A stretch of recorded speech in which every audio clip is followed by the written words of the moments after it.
Hello, everybody, and thank you for joining us here on ESPN ESPORTS, whether you're watching us on Twitch, the ESPN app, Twitter, or YouTube. This is Search and Destroy, our weekly ESPN Call of Duty League program. Later on in the show, we'll be talking about the New York Subliners Home Series, as well as all that is circulating revolving the new patch and gentlemen's agreements. We'll start with a quick news item. Momo Whitfield has been terminated from his Activision Blizzard contract following an internal investigation of messages he'd sent women in the gaming community. This was announced on Saturday. In a statement, he said, quote, "The person I was back then is not the person I am now. I am sorry for my immaturity. I'm sorry for any explicit content or graphic language I used.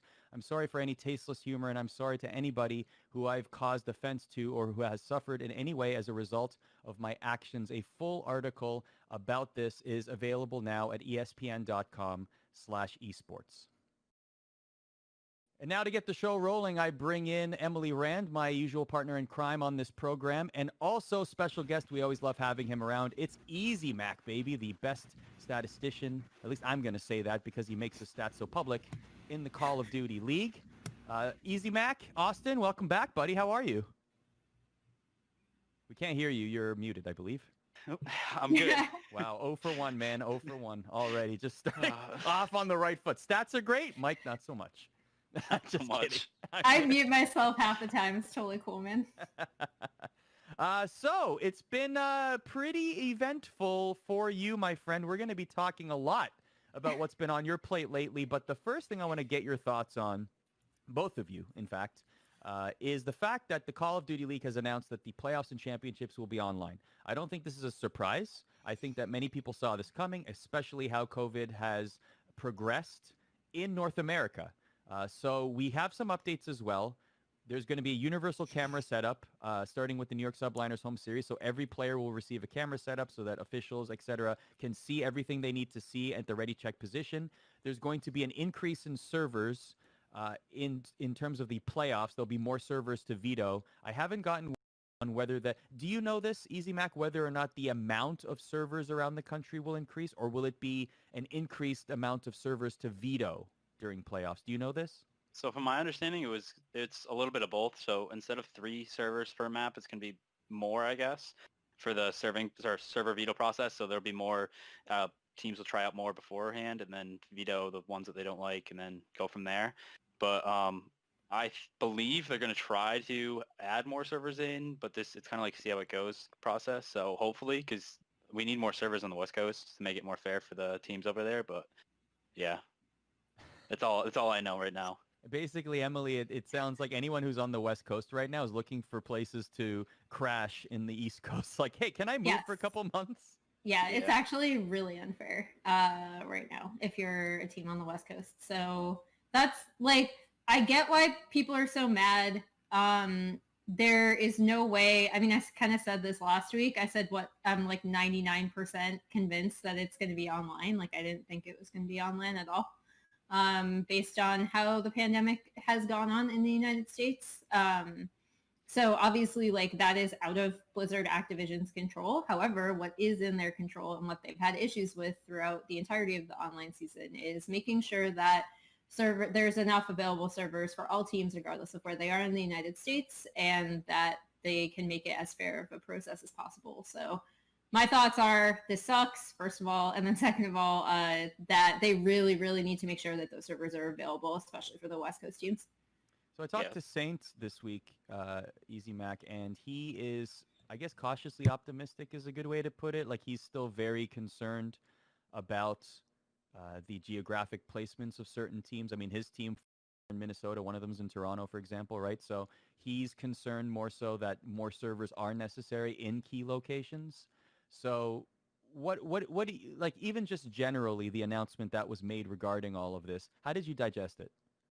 So we kind of knew beforehand what was coming, but like for servers, for instance, it's kind of tough if your team's all on location, because a team like who's spread out going to have a bigger advantage over you.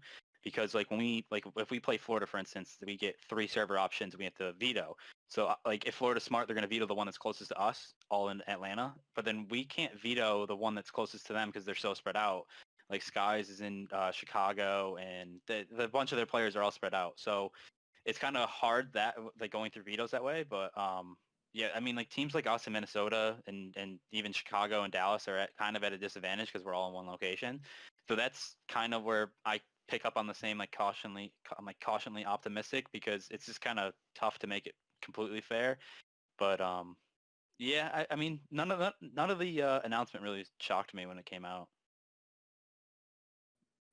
I know that I was definitely one of the last holdouts for this. Emily can tell you week over week. I was holding out on like there's always a debate about like what counts as a chip, et cetera, right? And I always said that at least the world championship would be considered a chip for many people. But now that it has hit home and now that we know it's official, I just can't see. I mean, I know that the money's there. I know that it's still like millions of dollars on the line, but I just don't see any other scenario. And correct me if I'm wrong, where we look at this and say, there's going to be an asterisk on this for the rest of time, for this season. This is like the equivalent of like a COD XP and like the Invitational. This is going to be on like the same level because like the money's there and it's really, really good money and like the prize structure is really nice, but it being online and with it being Modern Warfare and with it having with like some of the server issues that we have, it's going to have a big asterisk next to it and it's not going to be looked the same way as any other tournament. Yeah. I mean, it sucks because like that we've talked about this when we've talked about Florida's 3 titles, right? And like how much they matter compared to other titles. And the issue is like, it's all we have, right? So yes, there's an asterisk and it sucks, but it's also all we have. Let me ask you this before we move off of this topic. Are you glad, this is going to sound like a weird question, but are you glad that all of the online pandemic concerns are happening in a year where the COD release is reviled and not well received at all? Or would you have rather it happened on a game that, do you know what I'm trying to ask you, that on a game that was a little bit more respected? Like, are you happy it's happening this year?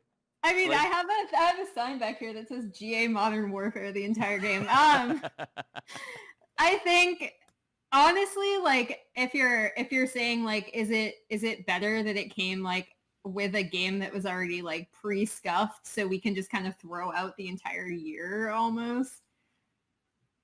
Probably. Like, I think I'd probably be a lot more upset if the game itself was better. I'll say that. I would be more upset, but also it would be more manageable, I guess.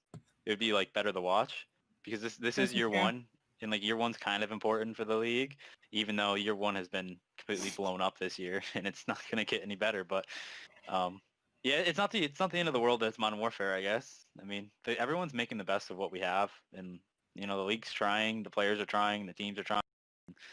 To be honest with you, most of the tournaments, even though it's Modern Warfare, like most of the tournaments are actually kind of fun to watch. And, you know, they're always good games. So, I mean, we got lemons. We made lemonade with it this year. I mean, I'm just looking forward to next year as much as I can. This is probably the most impressive lemonade that we've ever tasted. Also, COD pros are, I feel like COD pros in the COD community, like, despite all of the complaining, obviously, right, because there's been a ton of complaining, this is also something that they're used to because they don't get control over what the game is going to be, right? So sometimes you end up with a game like this. Sometimes you end up with a game that's really amazing for competitive. And at the very least, I do think the community is already used to that. It's so weird because this game is so close to actually being good. Like the gunplay and everything in it is actually really good. It feels good. But it's just everything around. Like the core is good, but then the rest of the apple's terrible. So it's like it could have been so much better. And it's kind of like a huge letdown because I remember saying at the beta, like, I hate the radar, I hate the public matches, but like the gunplay feels amazing, and I'm sure they're going to turn it around, and they just never did. It's nice that the core is good, but who's eating the core of the apple? I mean, we talked to players. I guess so. People like me who want to play, you know, deathmatch on shipment. I think for any sort of competitive, we talked about this last week, right, with maps. I think maps are honestly the most important thing for competitive, and unfortunately, the Modern Warfare maps are not great. Yeah, with good maps, you can make anything happen. And it comes down to we just don't really have any good maps. And like even like trying to change the map pool, it just doesn't work. And yeah, we got unlucky this year. But I mean, everyone's trying their best, and that's all we can do. A little bit later on, we're going to talk about GA's, the sign behind Emily. I love that the sign is there, by the way. It's going to change every week. I'm going to be page with less foaming at the mouth. I love it. I absolutely love it. And we're going to do a preview of the New York Subliners Home Series preview. The one thing I want to get to right now, though, is Emily had a chance to interview Havoc earlier this week. And the full interview is available right now at youtube.com/ESPN esports. But here is a clip from Emily's interview with Havoc right now. What do you say to the people who still kind of try to take away from your titles and say like, oh, they're just an online team, they're only winning because they're online, etc.? It's kind of hard to argue because, like we haven't played on LAN as a team. So there is that question and no one's denying that, but we're still really, really good. And we're showing like we're playing the game correctly. We're winning a lot of our gunfights and I don't think most of it has to do with online. It's just how we're playing the game, which can be hard to see from a public eye, but I think we're just excited to finally get back on LAN and hopefully soon show what we can do on LAN. And then one last thing I wanted to touch upon before we move to a slight meta discussion is one thing I noticed about your team is that your comms compared to every other COD team I've heard in listen-ins are so chill. How do you guys stay so calm? I think the main thing is Frosty. If the comms start getting a little crazy, I think he said this before, he'll tell us, all right, everyone just calm down for a sec. Let's win this game. Let's just talk clearly. And that really does help us a lot because everyone needs to know what's going on. So if we're just, screaming call-outs, no one's going to know exactly what to do. So as I mentioned, that full interview is available on our YouTube channel /ESPN esports. Also did an interview with Minnesota Rocker head coach Saint. That is also in its entirety available on our YouTube channel. This interview, however, brings us to the Florida Mutineers. And it's great to have you for this particular conversation, Austin, because when we've spoken with you in the past on this show, we've really talked at length about how Atlanta are la creme de la creme in the Call of Duty League. And I'm not ready to say that they're not, but what I have said, and I will say this to your face too, is that the Florida Mutineers have done enough lately to be the team that I would pick as the favorites going into champs, simply based on their most recent results and how they've performed online since the league moved online. So what I want to know from your perspective is, how do you look at a team like the Mutineers, and with 3 tournaments remaining going into champs, how do you set up your team, who's had success all season long, but not recently, to set them up to be able to contend and be that top team that many people considered them to once be? So we just got to be strong at everyone else's weaknesses, and right now it's S&D. The best teams in the game right now in S&D are like us, LA Gorillas, and Dallas. I mean, they're really, really good. And, Florida doesn't really have any weaknesses, but that's one of their weaker modes.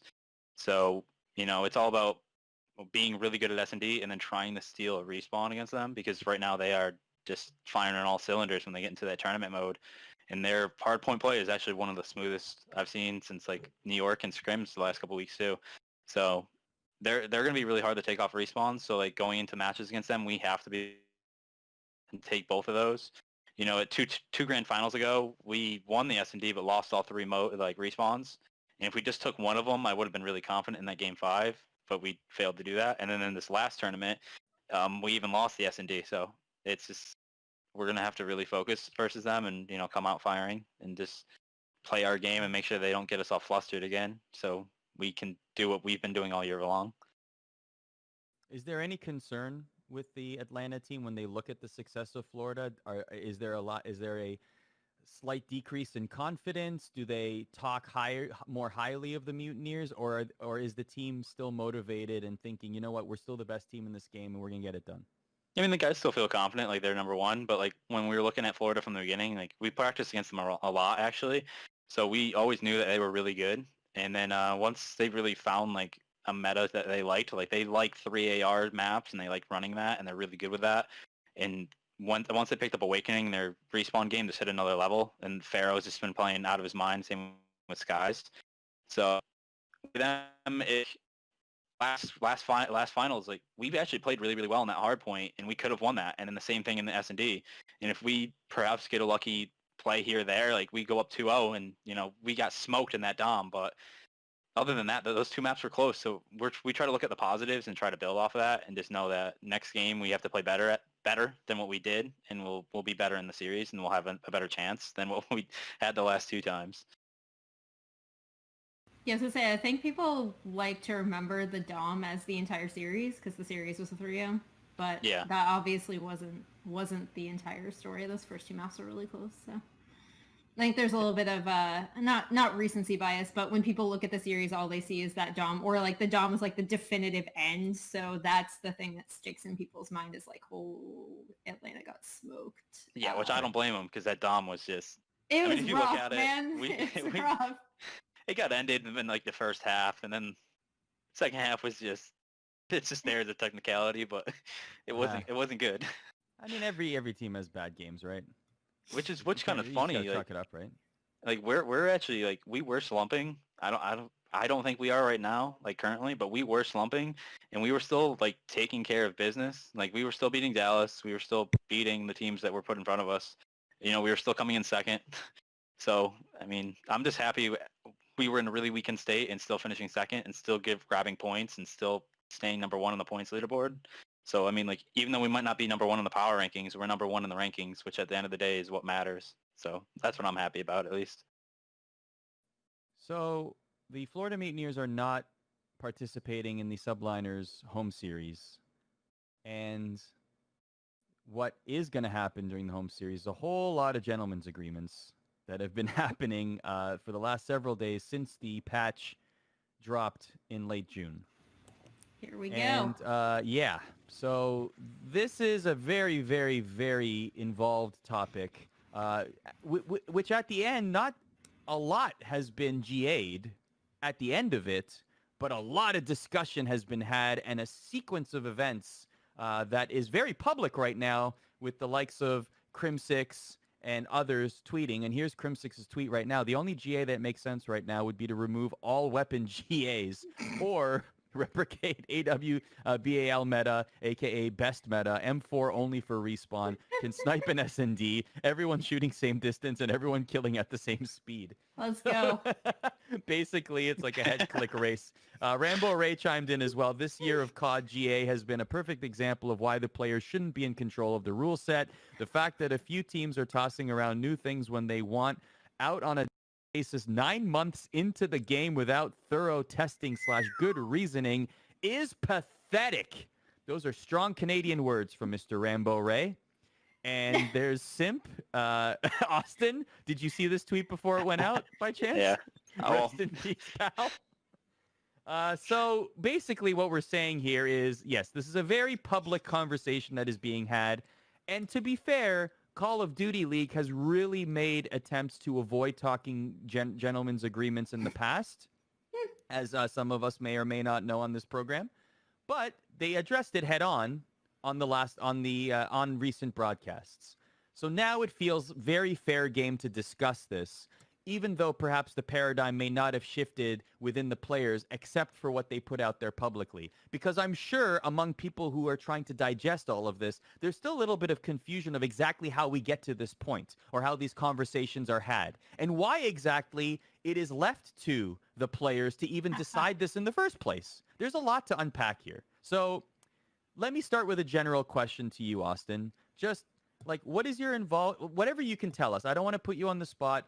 Whatever you're comfortable with telling us, what has your involvement been with all of these discussions, or what have you seen and noticed? And also, what do you make of what's been GA'd? I mean, I don't have any involvement in it. It's more like the players, like they have their own chat, and then what comes out of that is what comes out of that. It's usually like representatives of each team that are in there. So like we'll talk as a team and like talk about stuff and like see if it's broken or not, and like talk about why it's being GA'd potentially or if it's overpowered. Because usually at the end of the day, what GA should be for either one is overpowered, which is like how like the Uzi with the AE rounds was kind of up there, and like the MP5 with 10 mil for the whole entire season was up there, but never went anywhere. But I was the gonna other say reason, that was actually not GA'd. yeah, and then the other one is to make the game better viewership wise. So that's like I'm basically like I consider myself this like glorified fan basically because all I do is watch and I just take stats, which at the end of the day isn't that like much towards like the game, but I thought that wasn't like this current GAs weren't really much on the viewership level, but it was more because they wanted to keep the same meta that we've been playing on for the last 9 months, which is understandable too. That this came at really late in the game, competitive wise, not really game wise, but and we have 3 tournaments the next 3 weekends, which are really key for all teams involved, and then it's champs. So I understand where that's coming from, but yeah, that's basically how GAs are determined and how it goes down. So yeah, most of these GAs are. I mean, I think a lot of them are rightful, and a lot of them, some teams are spearheading more than others. Like I thought auto tax sprint should have been gone because in my mind that's a script, just like in CS, like a jump script. I think that's not meant for competitive.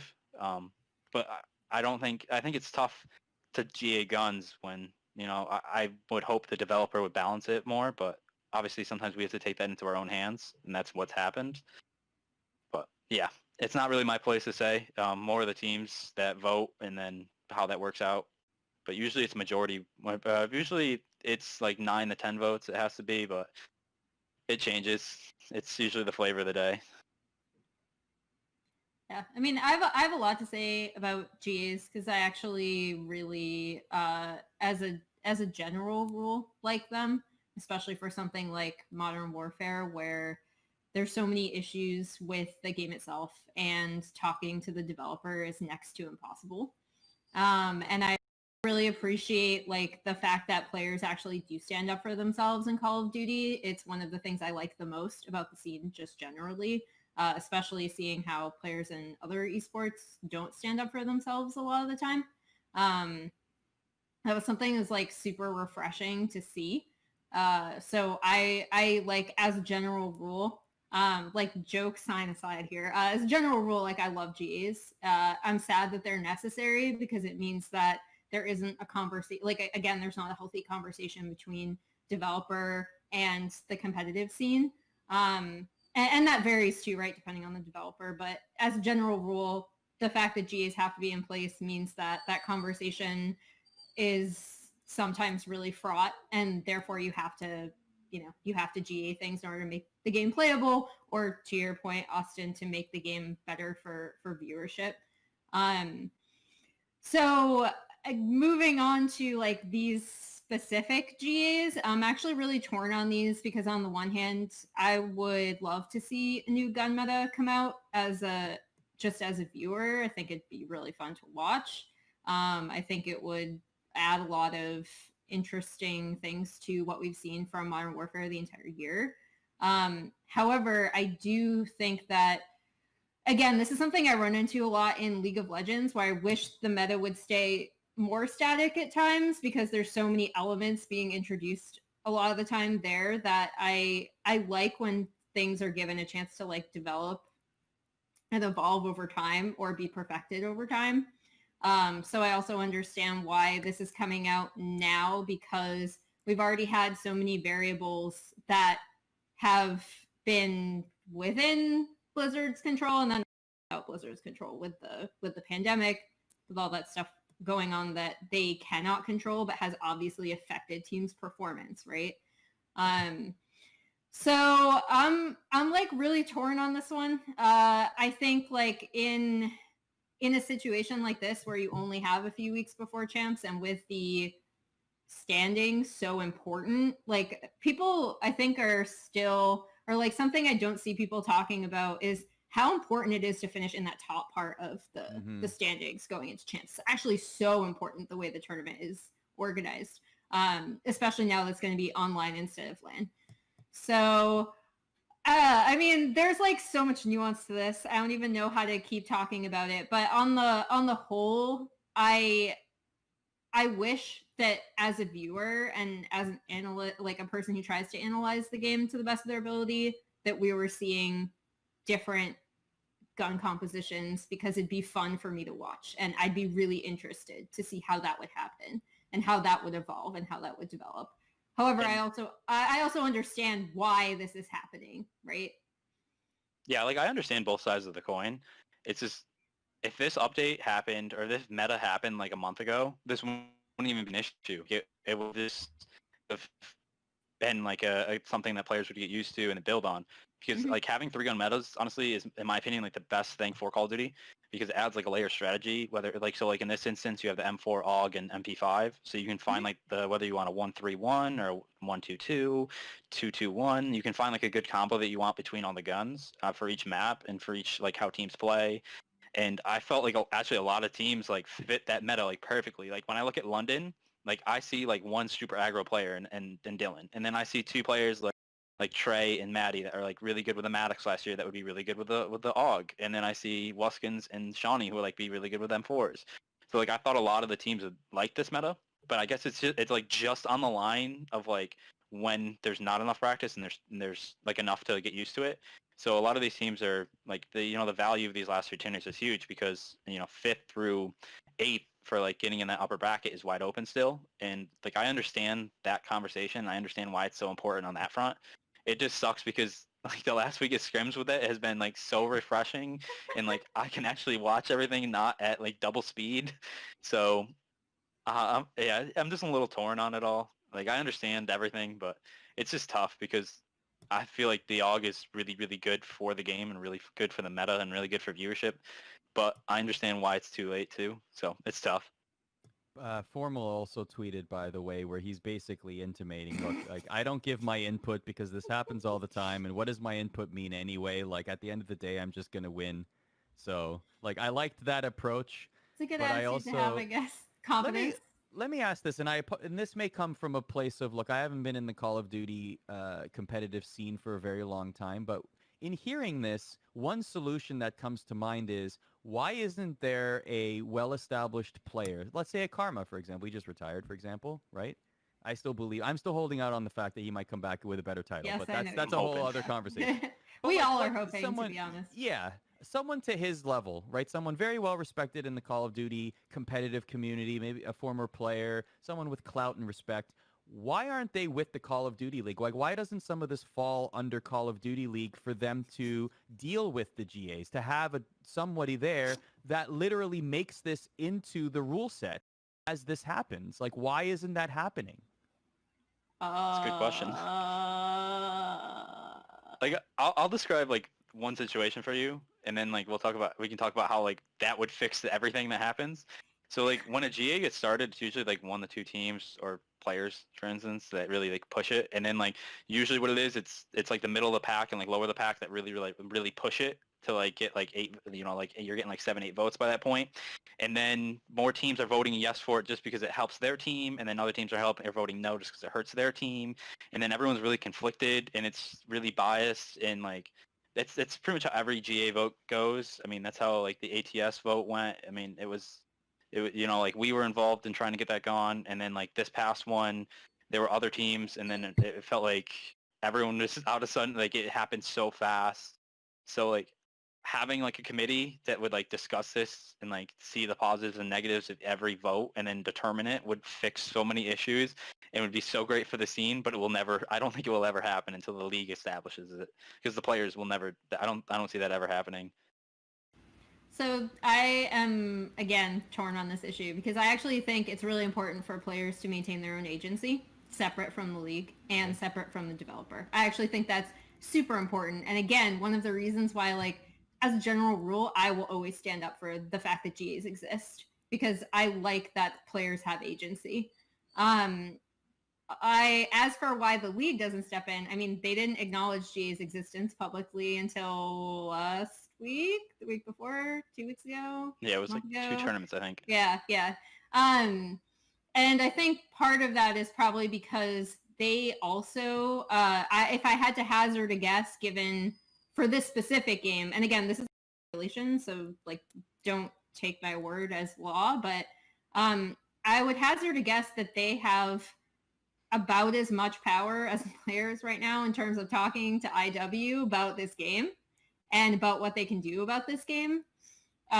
So I think there's also the fact that there's 3 separate parties here, the league itself, the developer, and the players. And we've seen this become a sticking point when people talk about like actual legitimate player unions happening in other esports as well, because it's really hard to separate the league, which is in a lot of cases run by the game developer. And here it's weird because Call of Duty is its own weird animal where you have 3 different developers working on it and rotating, and it's not necessarily under Blizzard Activision's purview.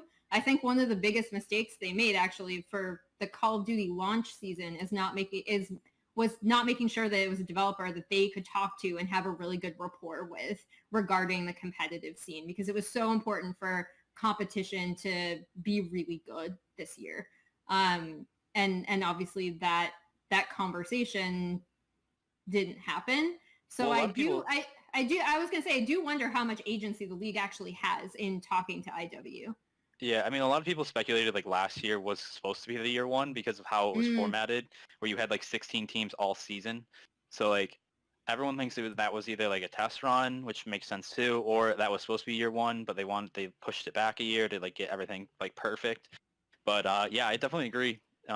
It's kind of tough because like I wish it was more like every player had a vote instead of just one player from every team that's like in like the chat that they have.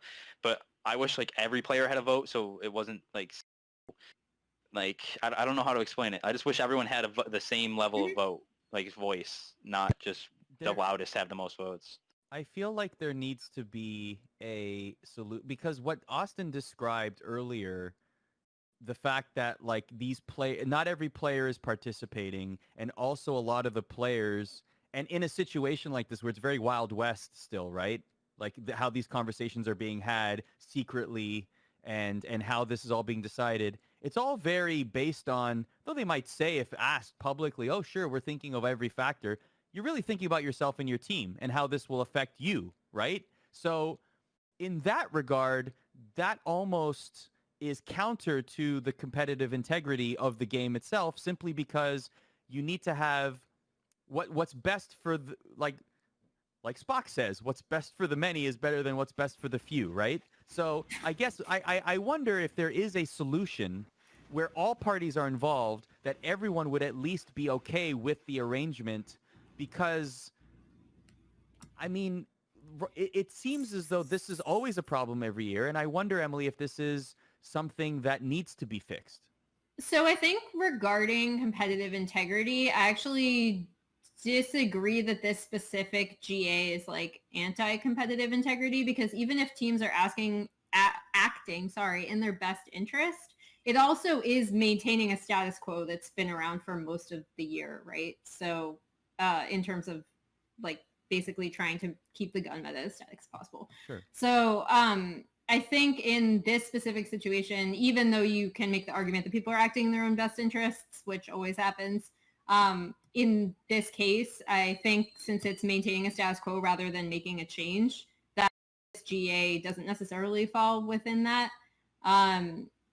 But I mean, I agree that you need like for something like this to be more like quote unquote fair, you need to make sure that everyone is having a vote, and obviously not everyone's going to agree, right? Like if you're saying it's a rule and majority rules and that's how you're going with it, you also have to take a look at nuances within that. Like I heard the decision to run DOM versus CTF was incredibly close, like basically 50-50. And that's not a GA, that's with the league itself in terms of game mode. So you'd have to also make it a lot more organized so that you'd stipulate what certain rules are in regarding voting and stuff like that. And it would require, I think, a lot more organization than is what's happening right now. But again, I'd love to see that happen because in case you can't tell, I love that. Again, one of the things I love the most about COD is that players have agency and they actually do speak out against things they disagree with. And they do come to the table with some level of like bargaining clout, right? That doesn't happen in any other esport. And I think it's awesome and I think it should be preserved. But like exactly what you're saying there and exactly what you described about the Dom CTF conversation, that was great communication between the league and the players, right? Why can't that happen for all of this? I just, the blueprint is already there. So is it because the league doesn't care to do it? Is it because they're just letting the players fend for themselves? Are we still too early in the process? Is this something that's being considered for next season? To me, I just see like we already have a blueprint. We already have an example of the league and players communicating and trying to figure something out, Austin, right? Like, I just feel like why can't that be replicated and maybe tweaked so that all parties are satisfied with the arrangement such that we deal with all of this when it comes up as opposed to just having these backroom talk GAs that rarely happen in other realms. So to touch on one thing too, I think it's really hard to have a GA mid-season that's fair because you're going to have a lot of biases. For instance, like with this one, some teams were better with the AUG, some teams were worse. And the teams that are worse obviously going to want it out, and the teams that were better are obviously going to want it in. So a lot of times competitive integrity and viewership isn't the first thing that people think about. So it's kind of hard. And the other, for part two, it's because a lot of these GAs happen really fast. It's not really like a very long, like, it's not a week-long discussion that happens. There's not like there's not a lot of voting. It's just, it's a discussion that gets sparked and then it goes on for a little bit and then it's usually settled really quick. So there's not a lot that like by the time the league would know, set up a meeting and then get everyone there and then have the results, like 3 GAs have already happened. So it would be kind of hard for the league to step in and like do it unless they set precedent and then like actually start doing that. But or they hired somebody to be in the players' Discord to monitor everything. I don't know. That could happen too. Maybe a Karma. Maybe Karma becomes the director of GA. Do you just want to make Karma like the general manager of the league? You just want Karma anywhere you can get him. General manager. That's what I'm hearing at the end of this entire conversation. He's going to be a good coach is what he's going to be. Yeah, he's no so kidding. smart. Before we step away from this, Maddie Tries in the chat actually wants a recap of all the... Can you tell us, Austin, what has been GA'd? Like, is there a full list, even private or public? Like, what do we know? What has been GA'd? So off the top of my head, there's only 2 smokes that you're allowed to have. Or no, 1 smoke, 2 stuns, 2 flashes in a respawn game, 2 smokes in S&D. And that's just because they don't want, like, because I believe stuns were stronger than flashes at the beginning of the year, and Blast, the perk 3 for it, didn't really work well. I mean, I still don't think it works very well. So they wanted to limit the damage that those can be done, and they didn't want smokes everywhere. So that's why they have 1 smoke and then 2 smokes for S&D. I believe suppressors were GA'd, but then they ended up getting banned because it increased range, which is the exact opposite of what a suppressor is supposed to do typically in Call of Duty. The frag bite wounding, which is where if you get shot, you stop healing, got banned really early on. 2 trophies per team. There's not a lot. All the ammo conversion kits, like the 10mm AE rounds for the Uzi, those are all banned. Technically, the AUG is in a gray area right now, I guess. It's pretty much... We don't know about the AUG. Yeah, it's pretty much there. There's actually a decent amount. Kill streaks, I believe, are all there. There's a lot, but I'd say like 90% of them have a reasoning to be there. Also, I want to say, just to end on this here, we really should have this public then. Like, you just listed like 12 I was going to say, things. there's a spreadsheet that I'm trying to find now that I've accessed before. Yeah, it's Intel like Call of Duty has it. Yeah. No, but like it should be posted somewhere in a blog. Like if we're talking about GAs now, let's make it public so people know, or at least can find out if they want to know. Well, what should happen is like the players should be like a player. Like I don't even like on my team. Like Preston's really good at talking. Like should be making videos explaining to like the fans why it's banned, like what's wrong with it, why it's not in the meta, like everything, and like have it crystal clear, and like make it so it's not like the pros are just sitting in a circled room just smoking cigars. Like yep, it's gone, and like it's so weird right now because like everyone thinks they're like these like secret meetings and it's just gone and no one cares, but like most of the stuff has a reason to be gone and most of the stuff should be gone, and like it would take 2 seconds to make a good video that like explains it to everyone and then it would put all this to bed.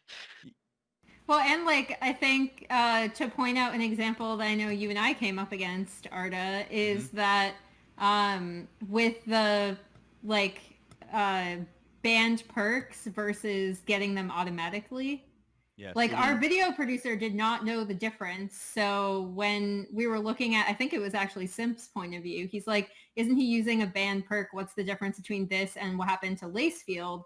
And I had to go into this like long explanation of like, this is how GAs work. And like, this is why this isn't an actual news story. And there's no way to stop that too, which is actually kind of funny. Yeah, so like, and like you have to, it's actually the producer for this show, Jarrett, by the way. So shout out to him for doing the show every week and also for noticing that. But yeah, like we had to actually like have a conversation about like, why is this so confusing? Because a viewer is not going to know that, right? Like, especially if you're trying to get casual COD players to watch the competitive scene that maybe are new to it, they are going to wonder like, why is no one using kill streaks when they're being shown on the screen, like in the stats screen? It's just so weird because like they have so much. I'm always a big critic at the beginning of the year that they had a lot of free time in the shows and like during the breaks, and they weren't using it for anything. And I was like, wow, I wish they had like a ton of shows. And that's what they've been doing is they've been putting clips in and shows in. And like I feel like this video, if they made like video about all these G8 or banned things, would take 5 seconds, and like more public players that are watching would fully understand like, okay, that's why they're not using that, because the guy in the head glitch with a thermal LMG would just it's just not fair. And like we don't want competitive to be like your pub match, and like it would take 5 seconds and it would be so useful. It's just something that I don't think they've gotten to yet. Not only should we have those informational videos, but I just thought of it. This is how we deal with GAs moving forward. Live stream youtube.com/Call of Duty League.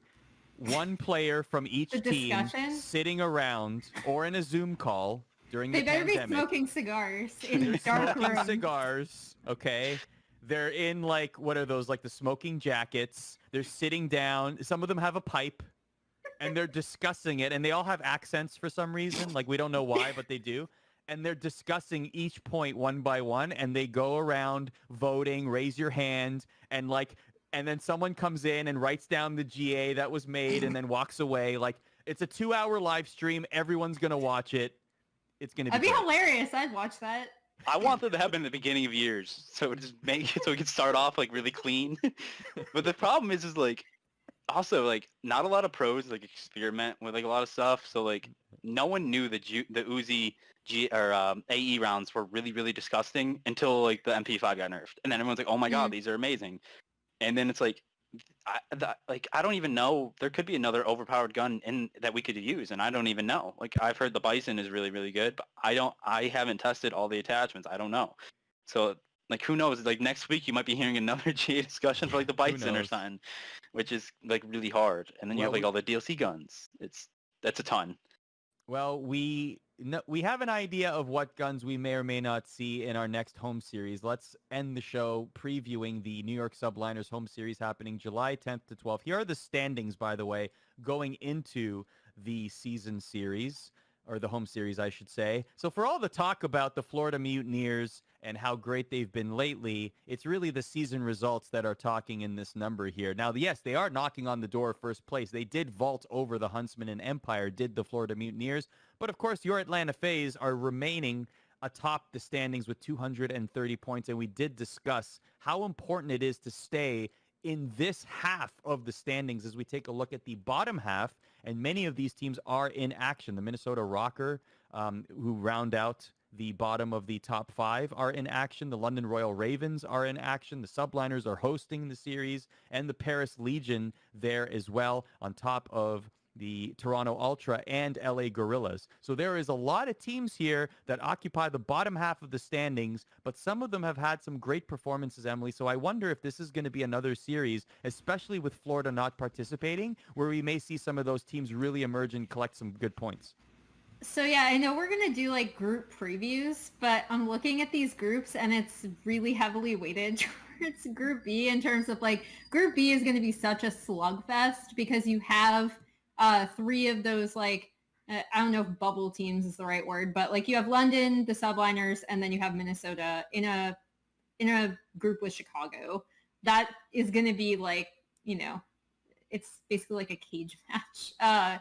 And then you have Paris, Toronto, LA Gorillas, Toronto. I never know where I stand on them because like this is a good chance for them to get out of this group, right? depending on how they perform, but they've been really inconsistent. And then LA Gorillas are insane on S&D right now. Like they're such a dangerous team because of that, I think. So they're really interesting to me. And then Atlanta, who, I think even with all of the stuff we've said about Subliners looking better, I think London has had a lot of unlucky occurrences for them that I think would, if they had gone another way, they'd have more points. I still think it's probably going to come down to Atlanta and Chicago, but I don't know. We've been denied that more than a few times, so we'll have to see. How has your team been scrimming and preparing for these this? groups are actually... Group B is insane. Like, actually insane. Yeah. I think Group A is kind of hard too, honestly, because like even our first round matchup, like lag, like is actually they have the same strength we do at S&D, so they actually match us pretty well because like something could easily go wrong. I mean, they took down Chicago and they took us to map 5, so that's not a walk in the park. And actually, Toronto is like one of my favorite sleeper teams. Like I think they're really, really good, and they just get so unlucky when they have to close out. So that's really affected them all year. But that sounds like team, Toronto sports in general. That's every Toronto competitive team. What about go ahead, sorry.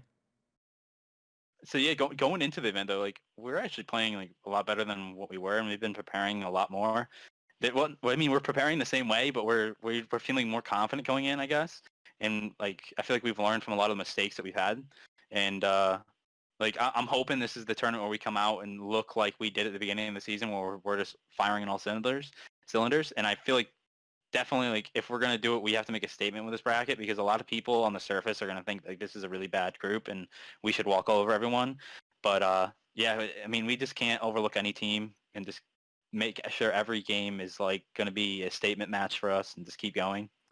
Are there any teams that you've scrimmed with that are in the tournament? I know that usually teams kind of shy away from scrimming teams in their particular groups, but are there any teams that have impressed you leading up to this that are competing?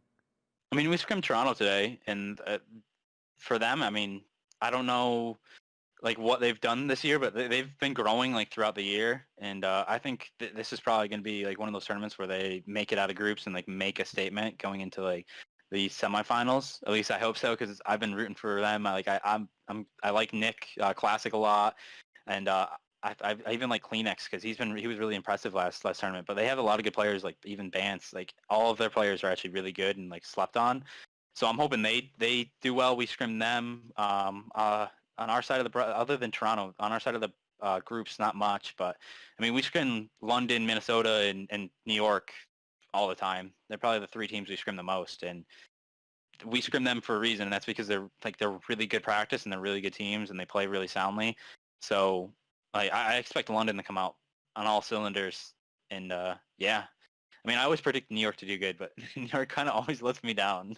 So this time I'm going to go with London. They're like so fire in scrims that they're so good. Everyone's like, they're so dangerous. They're so dangerous. They like kick our butts in scrims, and I want to see it on stage. Like I don't understand. Like sometimes it confuses me so much. Like I watch them in a match, and I'm like, oh, they got this easy, and like they drop it, and I'm like so confused because we play them 2-3 times a week, and I see like how like sound they play hardpoint and domination, and I just don't know what happens mid game in some of these tournaments, because if they play how they practice, they would be winning tournaments, which is the crazy thing to say. But I guess there's something blocking them. I guess maybe it's the anxiety of competition or something, because how do you go from being so good at scrims then underperforming in the tournament themselves? That has to be a mental thing. Like my theory is like they play at such a high level like in practice that like when teams, like some teams don't play at a high level in practice, and then when they get into like tournaments, they kick it into like a new gear. Like Florida, for instance, is like that team that like they get into tournaments, and it's just like it's a completely different Florida than what you just practice against. So I feel like that has to be it. Because I don't really understand. Maybe, Emily, this is the whole LPL approach. They're every other team is LPL is teams actively trolling each other. Maybe they're trolling New York. Maybe that's what's happening. That's different than not showing up on stage or not playing as hard in scrims. I do think we see this like occasionally from teams in every esport, right? In terms of the difference between scrim to stage, it's something that a lot of people talk about, especially in terms of playing looser and more aggressively, which sometimes you need to do in order to win. That's where I see it the most referenced is like, oh, we're going like super, super hard in scrims because we're really proactive and we're really aggressive and we're getting all like the first like spawn rotations or whatever. And then when it comes to stage, either spawns don't go your way, which is just unlucky, or and not, unfortunately, not much you can do about that. But or like we're not being as aggressive, we're hesitating a bit, and a few seconds of hesitation really costs you in COD. So it's almost like what happened to us at the beginning of the year, where like you're winning everything in practice and you're playing super well, and then you get into a tournament and like something goes wrong and you're actually down, and it's like you're not used to playing down as often, so it's like a new area, and I guess you just gotta learn from your mistakes, and that's something I hope New York's doing, and I hope they come out firing this tournament because I love all the players on the team and I want them to do good, so just not good against us. Fair enough.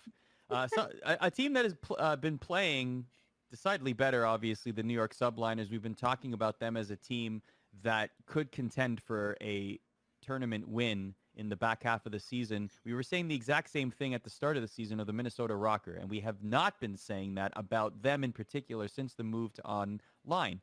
I had a chance to speak with the head coach of the Minnesota Rocker, Brian Saint, and I asked him what has happened since the online transition that the Rocker have not been able to garner the results that they once had.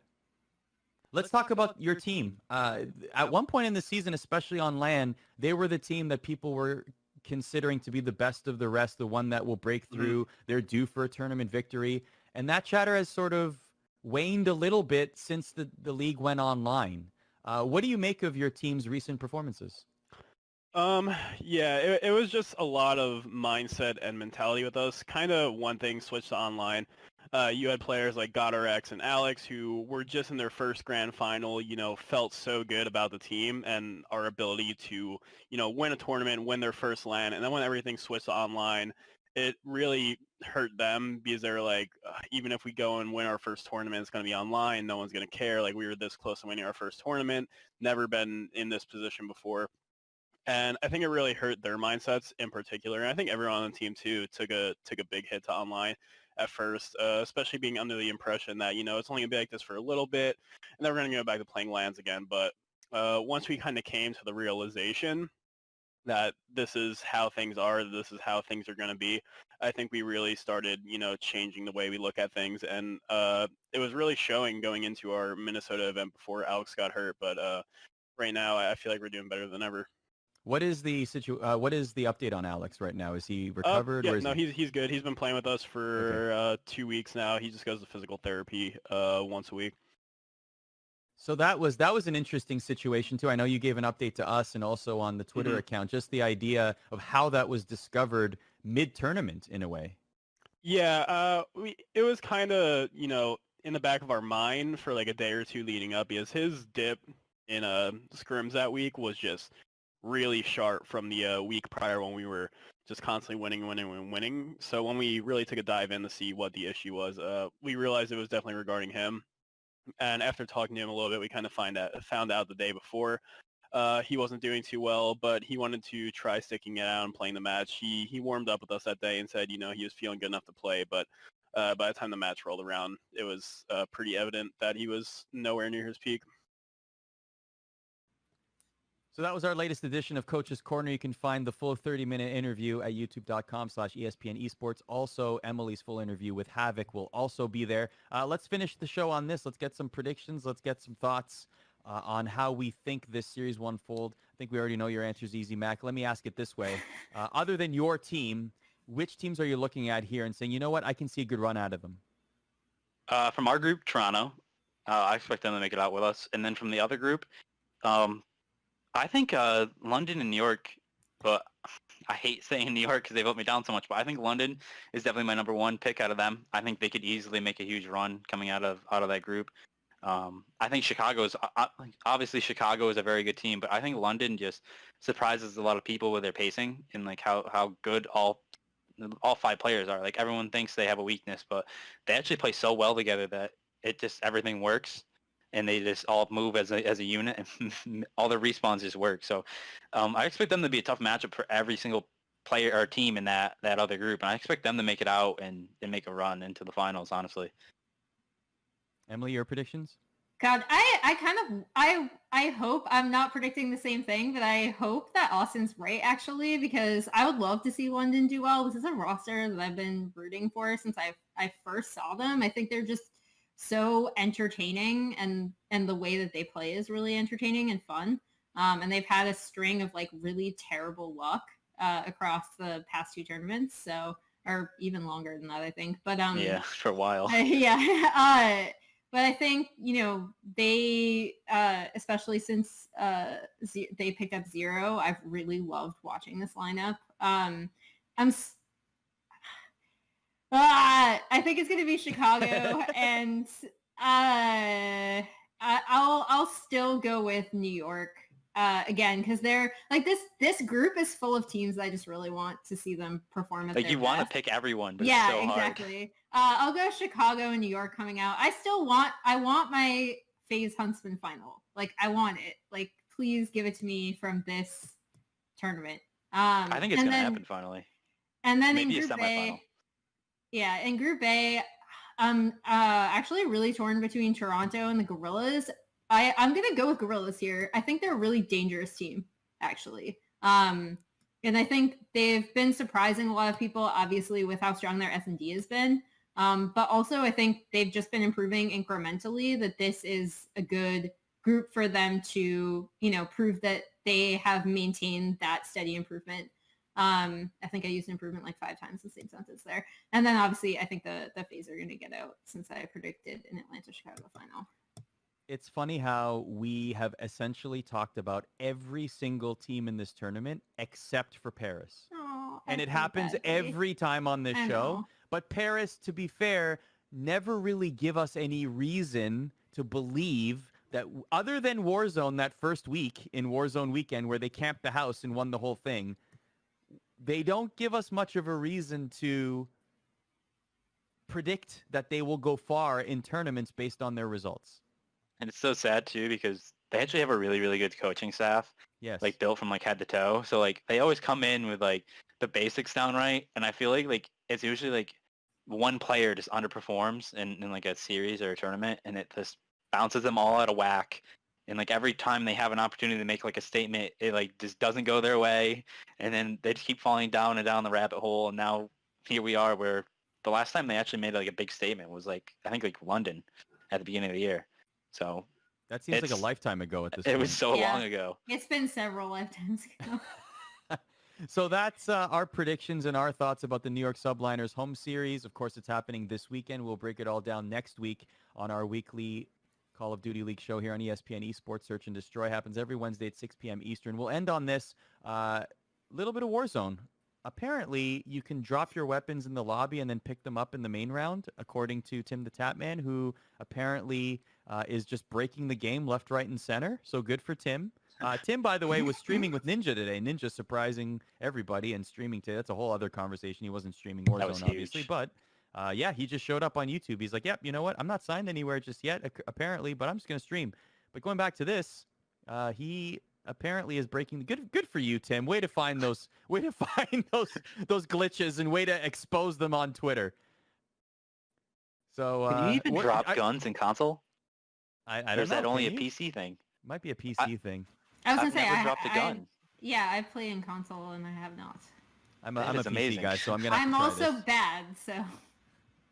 I just love the, like, Austin, we talked about this as well, like Warzone weekend with like the Sports Center style plays where you're like putting C4s in a helicopter or like into a vehicle and driving it towards your opponents. Like, I love that. I want a highlight packs of that. That's why Warzone weekend is one of, it has quickly become something I actually really enjoy watching. So kudos to Call of Duty League. It's great. Yeah. It's a lot of fun. Duos this week is really, really good. Is it? Honestly, okay. Yeah, this was one of my favorite. From what I've heard, it's going to be really, really good. Spoil it for us. Who wins? Oh, I can't tell you that. It's too good. Fair enough. Well, we're going to enjoy it. And by the way, speaking of Warzone, the biggest Warzone streamer in the world is Nick Merckx. We actually had a chance to speak with him on his stream today. That is also available at youtube.com/ESPN esports. But that'll do it for us here. Good vibes, acts of kindness. We'll be back next week for another edition of Search and Destroy. Enjoy the Subliners weekend, everybody.